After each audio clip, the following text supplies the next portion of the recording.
This is the Nerdy Romantics Podcast, and I'm your host, Y.M. Nelson.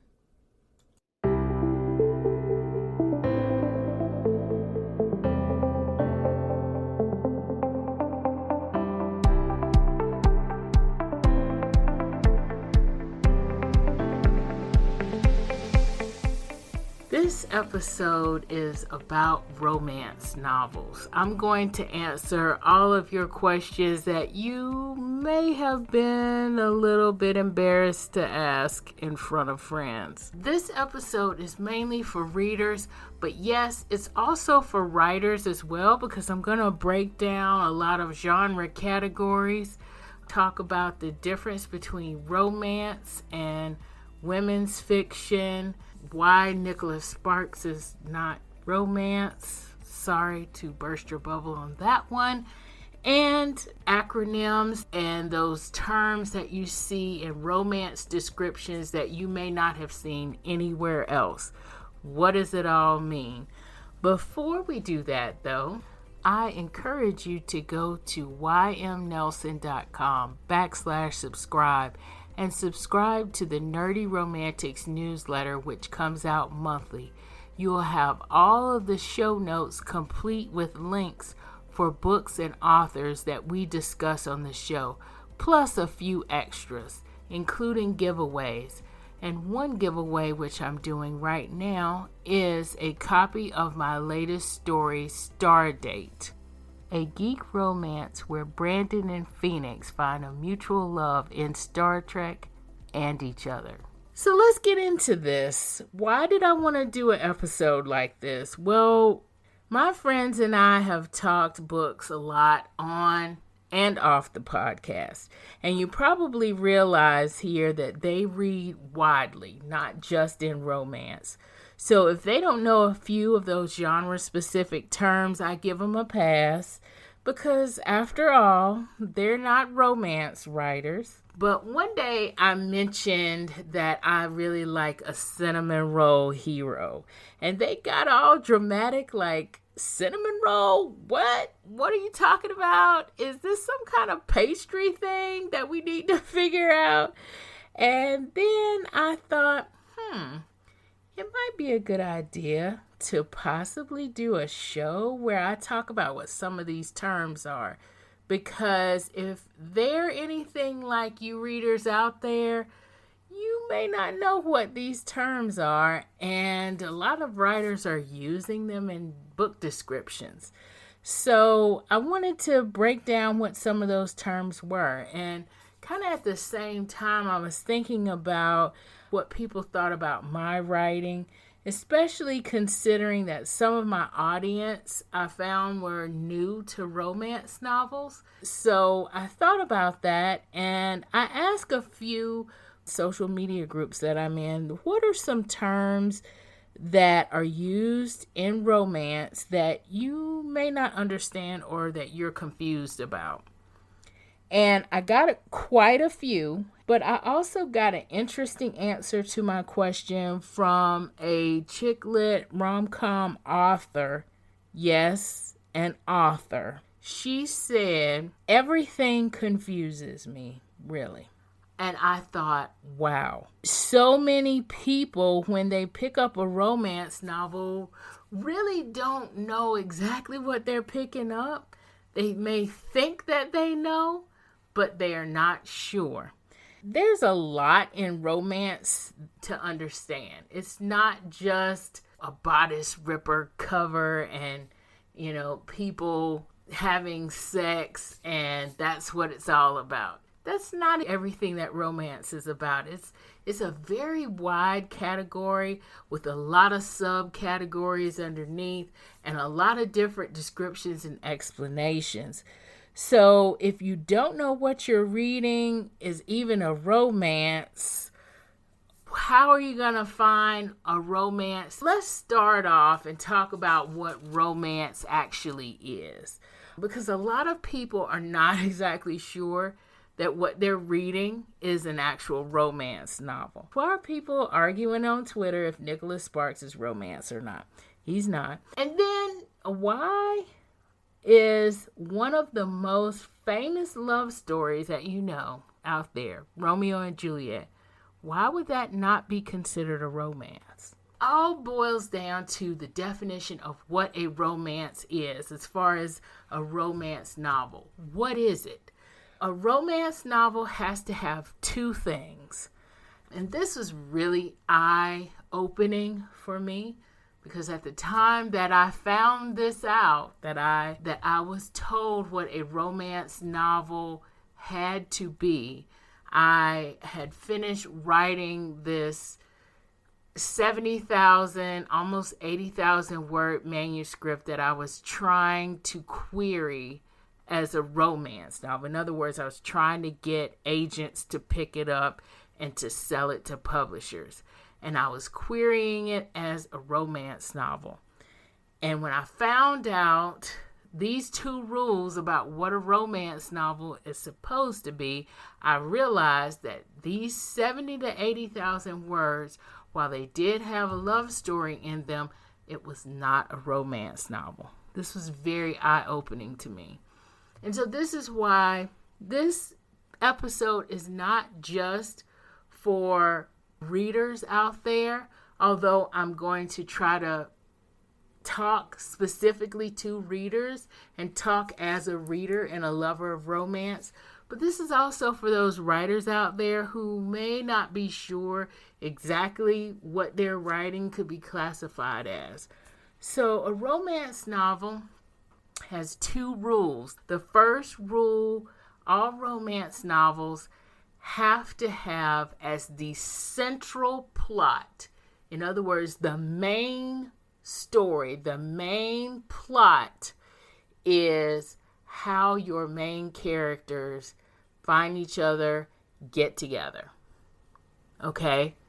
So let's let that sink in. If it was taken out that these two people, or these how many ever people, or this alien and this human, whatever you're writing, if these main characters are not getting together in a love relationship, if you took that out of your story and it still could stand on its own as a story, then you don't have a romance, because that is everything. That is the main plot of it. The second thing is that you have to have a happily ever after or a happy for now. The acronyms HEA, HFN, that's what that means. The story has to end and they lived happily ever after. It doesn't necessarily have to say those words like fairy tales do, but that's how your romance ends, in a happily ever after, or at least they're happy for now. So those are the two rules. That's it. But that's everything, right? And so that is also why there are a couple of good love stories out there, or big love stories out there, that are not romance. Romeo and Juliet is not a romance. Why? It doesn't have a happily ever after. Can't have a happily ever after if they're dead. So what we call Romeo and Juliet, well, Romeo and Juliet is a play, of course, so it's a little bit different. Plays are divided into comedies, dramas, tragedies, historicals. So Romeo and Juliet is a tragedy, but it's a romantic tragedy because it does have a love story there, and a lot of the plot is about the love story, but it doesn't end in a happily ever after. So it's not a romance if it was a novel.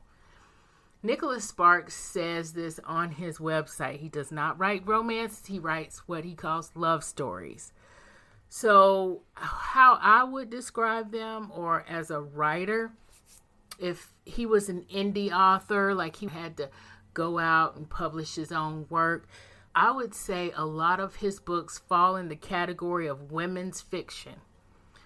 And the reason why I say that is because of the definition of women's fiction. So women's fiction is different from romance. Women's fiction is a big genre.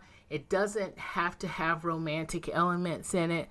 Some women's fiction does have romantic elements in it. Hence the manuscript that I was trying to market as a romance. It's actually women's fiction with romantic elements.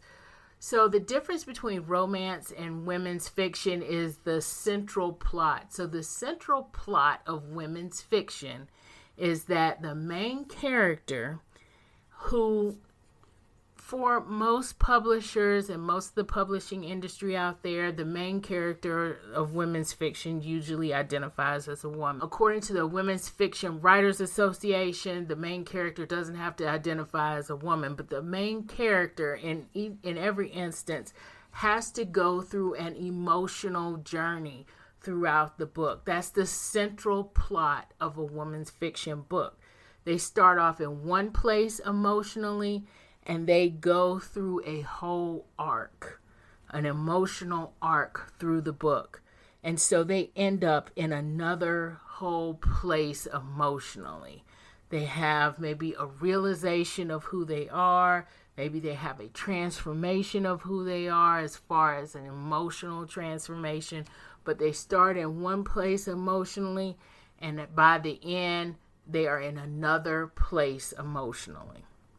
That's the difference between romance and women's fiction. It's what your central plot should be.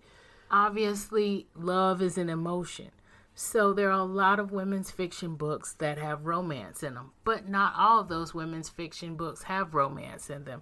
And because we experience more than just one emotion, there are a lot of different categories of women's fiction books. Of course, we won't get into all those categories here. We just want to make sure that you know the difference. So when we're talking women's fiction, if you're thinking, well, what authors are those? In my opinion, Nicholas Sparks writes a lot of women's fiction with romantic elements. He may not say that, but, genre-wise, if I'm looking at it as an author or as a publisher, he would be writing a lot of women's fiction with romantic elements. He calls what he writes love stories. But if I'm going into a bookstore, I'm looking for a Nicholas Sparks book, it should be in the general fiction section. If that bookstore is really cool and they have a women's fiction section, it should be in the women's fiction section. If it's in the romance section, it's not categorized correctly. So people like Jennifer Weiner, Leanne Moriarty, Celeste Ng, Camille Pagan, Denny Bryce, these are women's fiction authors, and you'll see that their books, while some of them may have romance, some of them may not have romance in them. And that's also where chick lit kind of comes in. Chick lit kind of was a little bit of the start of women's fiction. Women's fiction grew from chick lit. Back in the 90s, I would say, there were a lot of books that came out that maybe had some romantic elements in them, but they didn't end in happily ever afters. And it was really about, the women or the main characters going through emotional journeys. Books like Waiting to Exhale, Emily Giffin books like Something Borrowed, those kinds of books, while they may have had a romance element in them, they were really about these characters or these main characters being in one place emotionally and then going to another place emotionally. That's where the bigger women's fiction genre kind of started with chick lit. And chick lit is still out there, is still alive and well. I feel like chick lit is a part of, or is like a subcategory under women's fiction. Women's fiction is such a large category that I think chick lit is kind of a part of that women's fiction category. It has a lighter tone. Some women's fiction can be very serious, and because emotions are really serious, and there's some really heart-wrenching emotions and heart-wrenching situations that we deal with. But for chick lit, to me, it's about the tone. It's women's fiction that's a little bit lighter, a little bit less serious in tone, and has a fun element to it. Hence the illustrated covers. So now that chick lit kind of has a resurgence because it was hot in the 90s, and not so hot in the early 2000s, but now it has kind of a resurgence. What romance has done for those lighter, funnier romances, those rom-coms have kind of adopted that illustrated cover. So you see a lot of rom-coms or things that are categorized as romance. You see them with those same illustrated covers that maybe Confessions of a Shopaholic by Sophie Kinsella has as a chick lit book. So it's because of the tone, and it's because of the evolution of both romance and the explosion of women's fiction, and the fact that women's fiction is a lot more than just a chick lit novel. So that is a lot of what romance is and what romance isn't. So now that we know what romance is, you probably have realized that this is pretty specific and it's pretty formulaic, right? We know basically what the whole plot is, people getting together, and we know what the end is going to be, right? We know it's going to end in a happily ever after. So why aren't all romances the same? Why is this such a huge genre, right? Because it's not just about the formula. The formula is almost kind of like a safety. I know when I'm going in, I'm not going to cry my eyes out because the main characters have both died, like Romeo and Juliet, right? So I have a little bit of an escape. But think about it this way. Love doesn't come in one box. It doesn't come in one size. It doesn't come in one color. Love is varied. It's as varied and as individual as we are. And so that's why all the romance categories are out there. That's why all the subgenres are out there. Because think about it. We like what we like, and not everybody likes the same thing. If everybody liked the same thing, we'd be in a whole lot of trouble. I'm a big Trekkie, y'all. There is an episode of Star Trek where Wesley falls in love for the first time, and he's gotten his heart broken. He was like, I'm never going to feel that way again. Guinan, the ship's bartender, he was like, no, you're not going to feel that way again, because each time you fall in love is different. Each experience is different. And that's a lot of why romance has all these different parts to it and all these different things.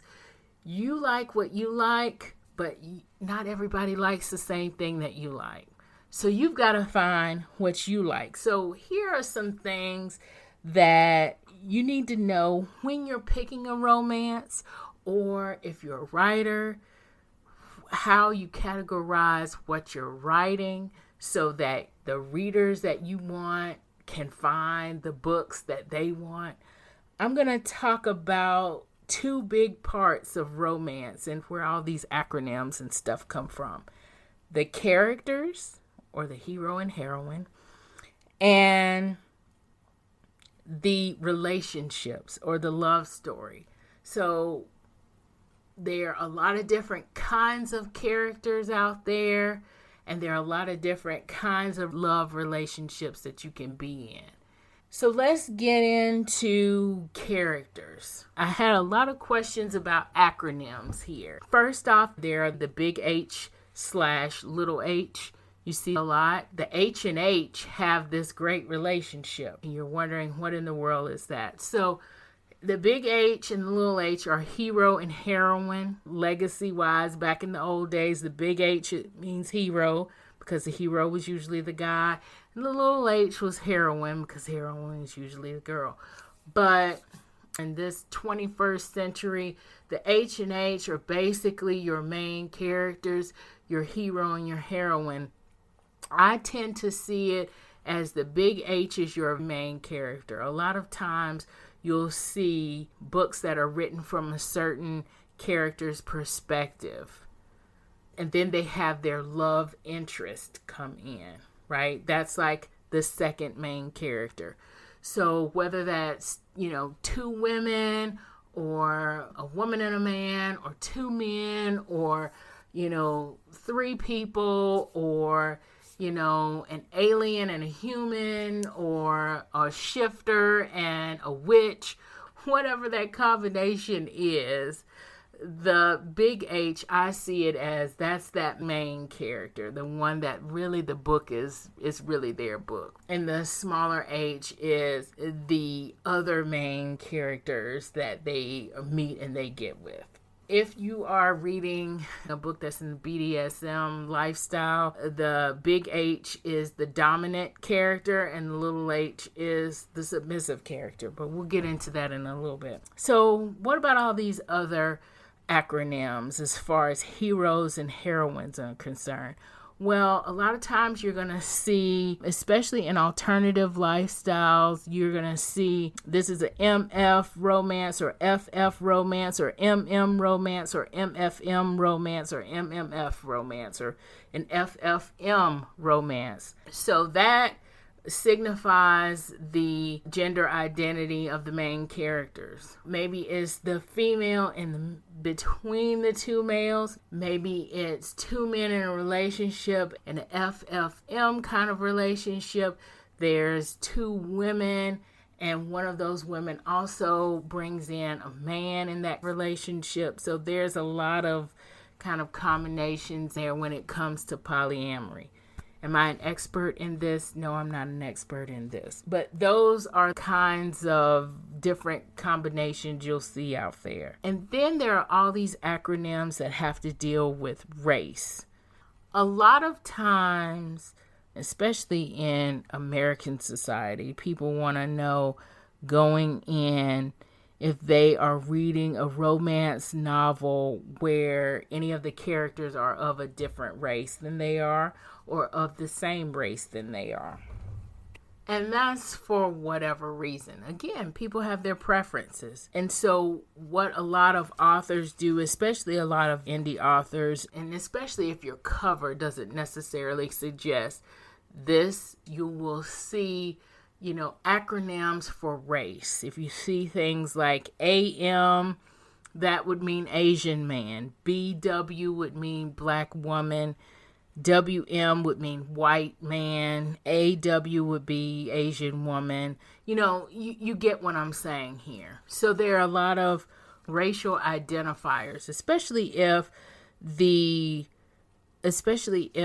romance is an interracial romance, but the cover doesn't necessarily come across as it's an interracial romance. Because a lot of people want to know what the race of the person is or the people are in the book when they are reading it. And then there are now a growing section of romances that have heroes that are plus size. A lot of this is about representation right now. Back in the day, there were a lot of romances novels out there that were white people that were slim and that were 20 something, and that was a lot of what you saw, and that was it. You only saw a few novels that had people of a different race or people of a different size. And now the representation, especially with indie authors on the scene, we're getting a lot more representation now. And that is awesome.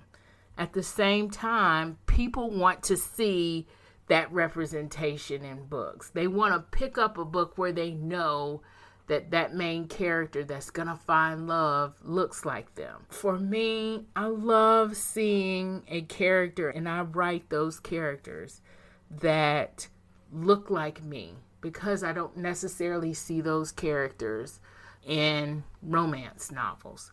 So if I don't see them, I'm going to write them. And a lot of authors are out there just like me doing that and have done that very well, because let's be honest, we all want love in some shape or form, right? We all want to be loved. And seeing that in a novel can be a very hopeful thing.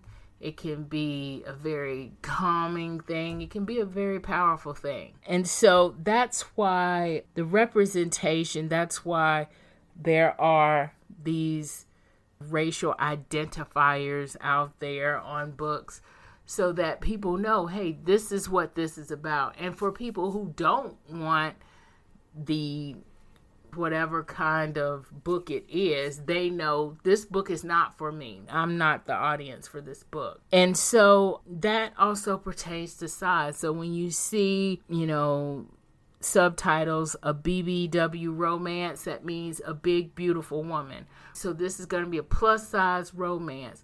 In other words, the main character, if it's BBW, it's somebody who identifies as a woman, they are going to be plus size. It could be a BHM romance, big handsome man. So that means the male main characters in that book are going to be big handsome men, or they're going to be plus size men. Those are some of the acronyms that you see that may trip you up. So let's get into specific. When we talk about heroes, how about we do that? And even maybe heroines as well. Let's get into like personality types.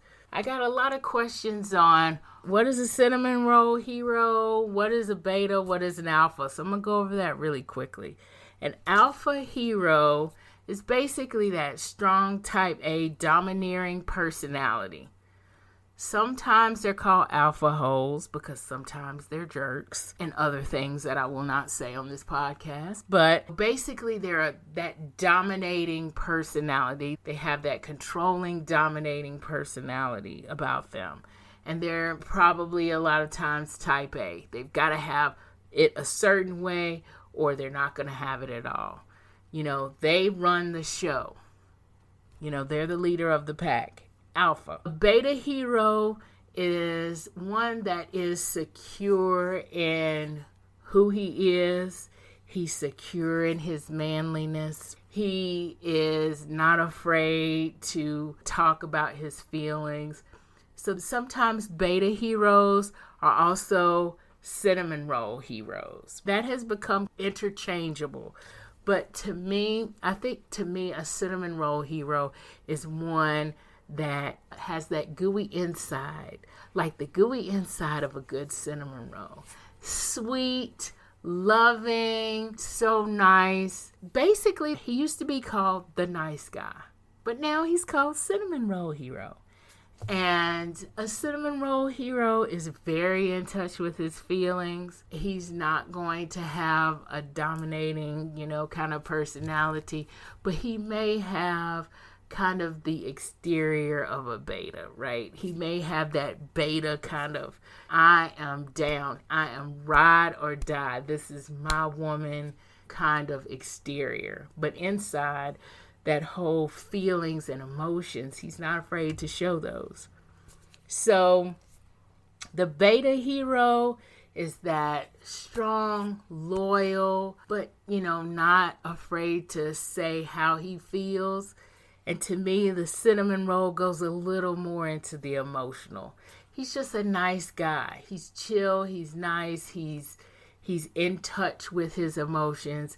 He's not afraid to, let that woman go off and do whatever she does. These also can apply as far as alphas. Yes, there are women alphas out there. And there are books that, now they're writing women alphas. These are mainly terms that are applied to heroes, though. So now that we've talked a lot about characters, and hopefully I've answered a lot of questions about acronyms, about characters, let's talk about the relationships, or let's talk about the love story, what's going to happen with these characters. So here's where we get into the big topic, heat level. What are the three flames? What does sweet and steamy mean? How can something be sweet and steamy at the same time? Well, I will start off by saying this. There is some, as far as the flames go, when people have the flames, there's some variation there. Romance writers don't have this like scale out there that I am aware of that says, okay, after this point, we are now in 3 flames. There are some definite markers between sweet and steamy, and from steamy to erotic. I should say here that there is a difference between erotic romance and erotica. So erotica is the main plot is not about people getting together into a love relationship like a romance is. The main plot is about the main character's sexual exploration. So erotica is about sex. Erotic romance is about romance with erotic sex in it. So yes, there's even that kind of differentiation. And that's why erotic romance may be something you can find on Amazon, but they don't like erotica necessarily right now, I should say. Back in the day, you probably could find it, but not all publishers or not all distributors want to distribute erotica, because erotica is about sex. And that's the main plot of it. It's about sexual exploration, whereas erotic romance is about romance. So let's talk about heat levels, okay? Between sweet with heat, steamy, and erotic, there are differentiations there. So again, not necessarily a scale like a ruler, but there are some definite key indicators that what you're reading is sweet versus steamy versus erotic. So when we think about a sweet romance is going to have a low heat level. This is where you'll find, when we talk about different categories, Christian romance is usually sweet, where you'll find Amish romances, inspirational. You're going to find sweet romances to have maybe kissing. Some have no kissing. Some have holding hands. Some have kissing and maybe touching, but not risque touching, and we're not talking a lot about the touching. You're definitely not going to see any sex on the page. In other words, you're not going to have open door sex in a sweet romance. And what I mean by open door sex, if you think about it, it's like having a couple's bedroom door open and you can see what's going on inside. So a sweet romance will maybe have kissing, maybe have some touching, but not any risque touching. And then if sex happens, sex is off the page. It's maybe the scene is ended and maybe the next day they are married or something. Again, there's a range there. It depends on what you're reading and in what context you're reading it, or what context the story is. So that's basically what sweet is. If you're thinking about it on a flame level, that's a little bit more nebulous, because people, they see what they see. For me, if something is maybe a 1 flame or even maybe a 2 flames, it's probably going to be sweet. To me, 2 flames is probably what we call now sweet with heat. So it's also called sweet steamy, sweet dash steamy. And it's kind of that middle ground between sweet and steamy. I should probably also say with sweet romances, a lot of the language, and it just naturally goes like this. It doesn't really have to do with the sexual relationship on the page, but a lot of the language is going to be mild. You're not going to have cursing. You're not going to have people talking about their genitals in any kind of slang form. You're not going to have any quote unquote locker room talk or dirty talk or whatever, even in a kind of funny way. That's usually not going to happen in a sweet romance.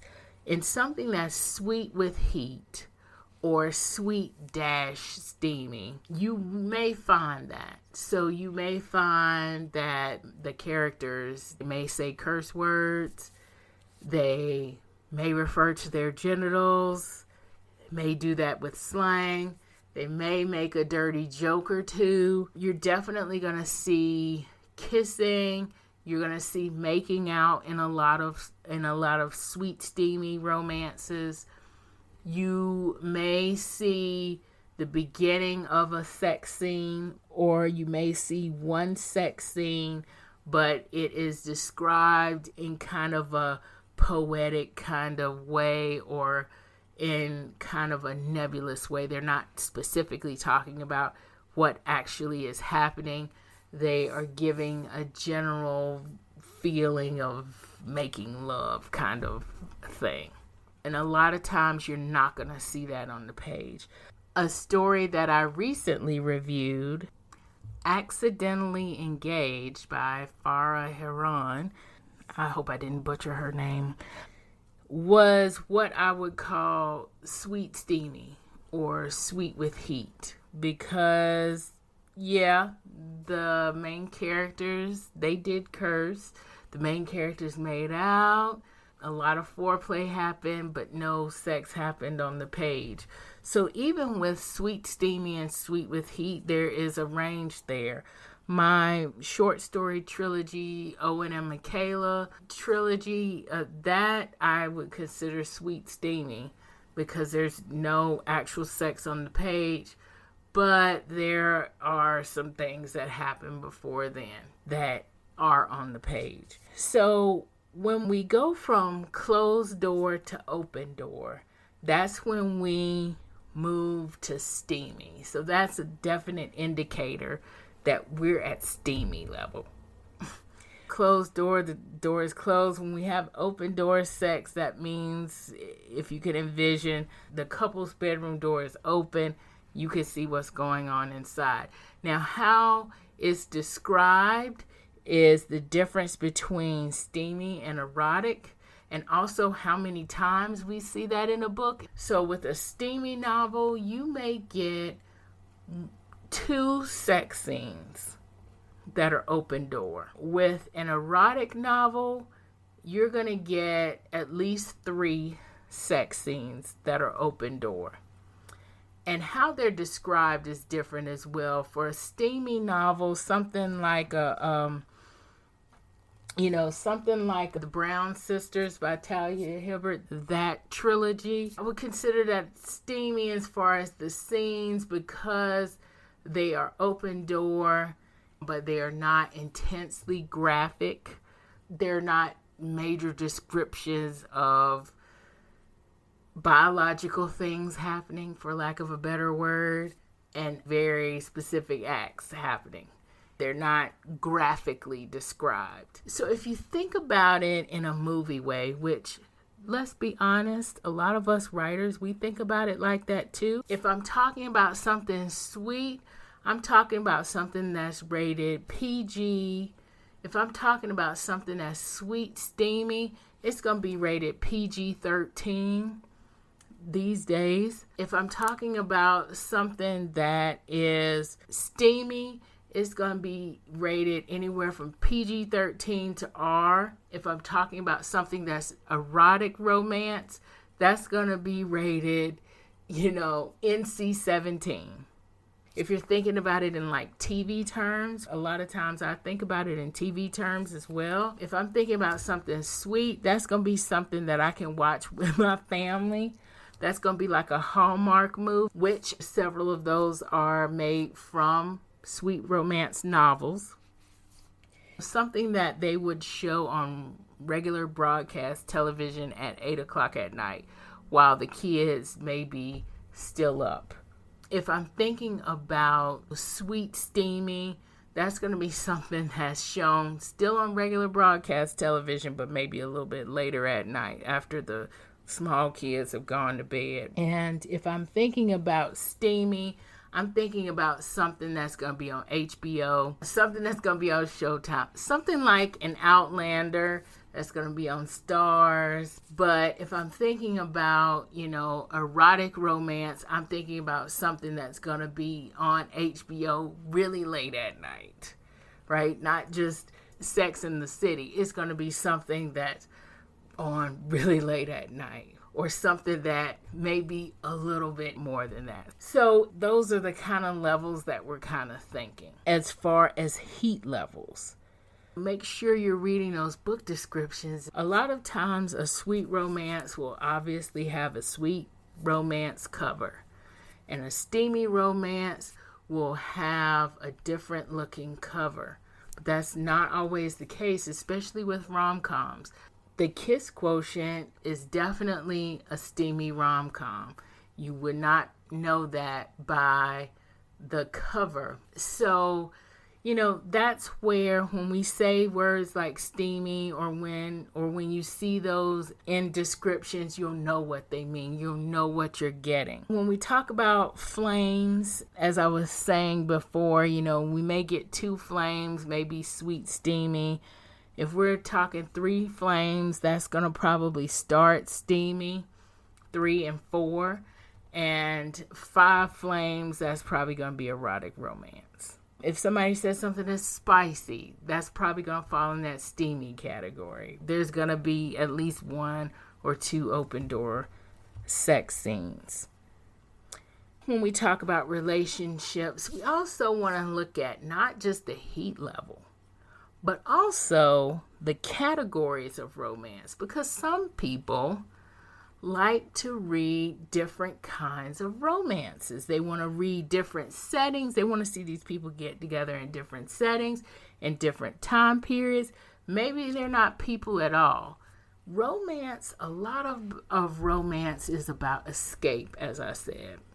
So to have different categories of romance is to have different ways and different scenarios for people to escape and enjoy themselves. We already know it's going to be a happily ever after at the end. We know it's going to be that good feeling that we get. We're not going to walk away wrenched and thinking and just feeling bad and wondering what life is going to be like and all that kind of stuff. We're going to get a good feeling, so why not just escape reality altogether in these books? That's why you have different categories of books. And this is where people can just live out their fantasies. When we talk about contemporary romance, anything that's 50 years or newer is contemporary. Anything where the setting is 50 years or more in the past, that's considered a historical romance.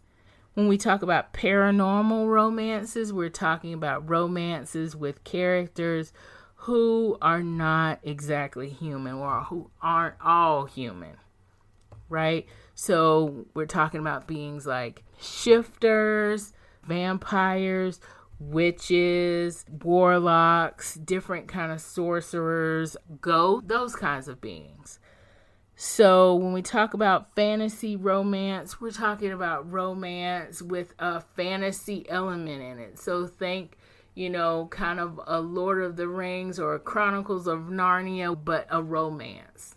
There's also sci-fi romances, aliens, and otherworldly beings in romances. There's the rom-com sect, which we already talked about.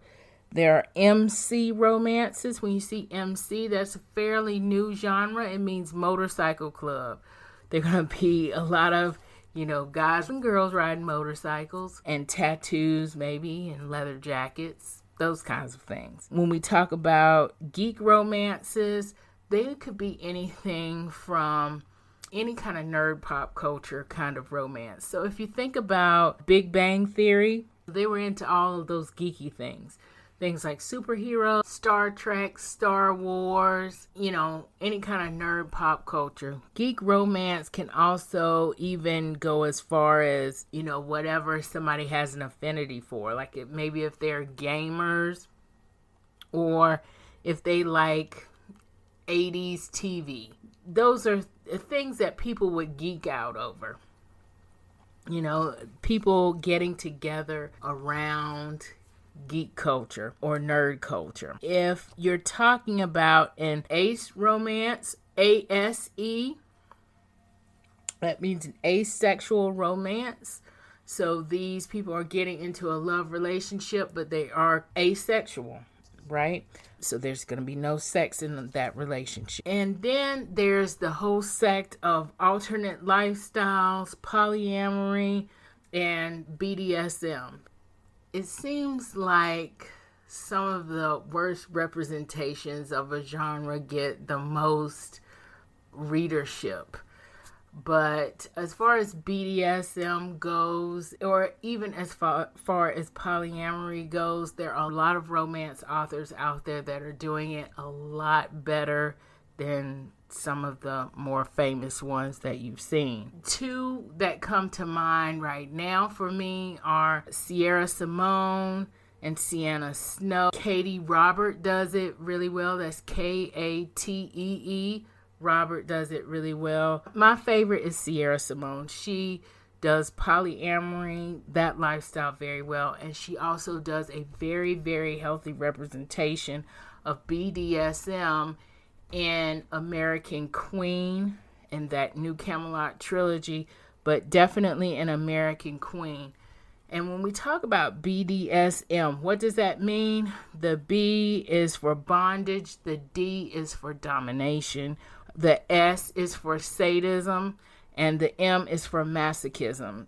And so when you have a BDSM type relationship, there's going to be a partner who is dominant, and that partner is going to control things as far as sexual pleasure goes. And then you have a partner who is submissive, who will do what the dominant says as far as sexual pleasure goes. With BDSM, there has to be a complete trust that goes on there and a complete understanding of what you are actually getting into before you go into it. And so to me, it's a big deal that is actually portrayed in a way that gives, okay, this is the healthy side of it, and okay, this is not the healthy side of it, so that people who don't know what it's about now know what it's about and understand that, because it's not really for everybody. As far as a novel goes, a true BDSM novel is going to have the dominant's name, or the dominant, the D in dom being capitalized, the S in submissive being lowercase. It's going to show the lifestyle even to that level, and it's going to do it well. And Sienna Snow actually does that pretty well as far as the writing part of it. And Sierra Simone, to me, as far as the healthy part of it, or showing the difference between a BDSM relationship and an abusive relationship, because they are not the same thing. And the new Camelot trilogy is everything. So that's a pretty exhaustive list, I think, of things that you may not understand as far as acronyms and as far as romance genre specific terms in romance novels. And hopefully as readers, this will kind of help steer you to romance novels that really are what you want to read, and not get drawn into something that you may not want to read just because somebody else recommends it. As writers, hopefully this helps you with marketing your romance novel, and hopefully maybe realizing that it is romance in my case, and knowing how to market it where you get those readers that you want. So what other terms or what other things about romance novels have you always wondered about? Make sure to tweet me and use the hashtag Nerdy Romantics Podcast. I know hashtags are not as cool anymore, but hey, I'd like to see it and I'd like to know. Or leave a comment on my show notes for this episode. All of my show notes are at ymnelson.com. And let me know what romance terms or what things that are specific to romance novels that you may not understand, and I can cover those in another episode. So that's it for this episode.